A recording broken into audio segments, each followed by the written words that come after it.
ഇത് നീലയാമ്പൽ. വീട്ടുമുറ്റത്തൊരു ചെറിയ ബൗളിൽ നമുക്ക് നിർത്താവുന്നതാണ്.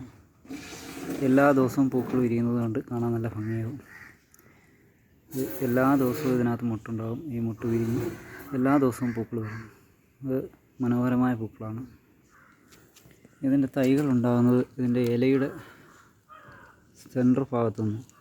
അപ്പോൾ അതുകൊണ്ട് തന്നെ തൈകൾ ഉൽപ്പാദിപ്പിക്കാൻ എളുപ്പമാണ്.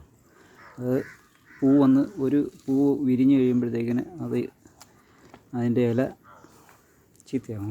ആ അടിയിലത്തെ ഇലകൾ ചീത്തയായി വരുന്നതനുസരിച്ച് അതിൻ്റെ പുതിയ തൈകൾ ആ ഇലയിൽ നിന്ന് വന്നുകൊണ്ടേയിരിക്കും. ഇത് ഈ ഒരു നീല താമരയ്ക്ക് ആമ്പലിന് മാത്രമേ ഉള്ളൂ ഇങ്ങനെ ഒരു ഇത് വരുന്നത്. മനസ്സിലായി? അപ്പോൾ അത് തൈ ഉണ്ടാക്കാൻ എളുപ്പമാണ്. ഇതാണ് അതിൻ്റെ വേര്. നമ്മൾ റീപ്ലാന്റ് ചെയ്തപ്പം കട്ട് ചെയ്ത് മാറ്റിയതാണ് അതിൻ്റെ വേര്. ഈ വേരുകളുടെ ഒരു പ്രത്യേകത എന്ന് പറഞ്ഞു കഴിഞ്ഞാൽ നമ്മൾ നടുമ്പം ശ്രദ്ധിക്കേണ്ട ഒരു കാര്യം, ഇത് വലിയ കട്ടിയോ ഒന്നുമില്ലാത്ത പഞ്ഞി പോലിരിക്കുന്നൊരു വേരുകളാണ് ഇതിനുള്ളത്. അപ്പോൾ ഈ വേരുകൾക്ക് ഓടാനായിട്ട് ചെളിയാണ് വേണ്ടത്. കല്ലില്ലാത്ത ചെളിയായിരിക്കണം. ചെളി നമ്മൾ റെഡിയാക്കി എടുക്കുമ്പോഴത്തേക്കിന് ഒരു 3 സൈസ് മണ്ണ് നല്ലപോലെ അരിച്ചെടുത്തു കഴിഞ്ഞാൽ ചുവപ്പും നാമണ്ണും മണൽ കിട്ടിയാൽ അത്രയും നല്ലത്. ഒരു 3 സൈസ് മണ്ണും ചാണകവും കൂടെ മിക്സ് ചെയ്തെടുക്കുകയാണെങ്കിൽ മനോഹരമായിട്ട് പൂക്കൾ വിരിയാനായിട്ട് ഇതിൻ്റെ വേരുകൾ ഓടും. ഇതിൻ്റെ വേരോട്ടം കൂടുന്നതിനനുസരിച്ച് മാത്രമേ അതിനകത്ത് പൂക്കൾ നിറഞ്ഞു വരികയുള്ളൂ.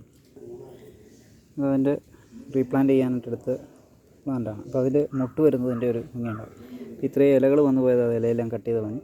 അപ്പോൾ ഈ നിത്യവും ഇതിനകത്ത് പൂ വരുന്നതിൻ്റെ കാരണം എന്ന് പറയാൻ ഉണ്ട്, ഒരിലയ്ക്ക് ഒരു പൂ ഇത് വരുന്നത്. അപ്പോൾ 5 ഇലയാണ് ഒരു മണ്ടയിൽ വരുന്നത്. ആ 5 ഇലയുടെ ഇടയിൽ നിന്നും ഓരോ മുട്ടുകൾ വരും. അപ്പോൾ ഈ മുട്ടുകൾ ഇങ്ങനെ വന്നിട്ട് വിരിഞ്ഞുകൊണ്ടേയിരിക്കും. അപ്പം പൂവിൽ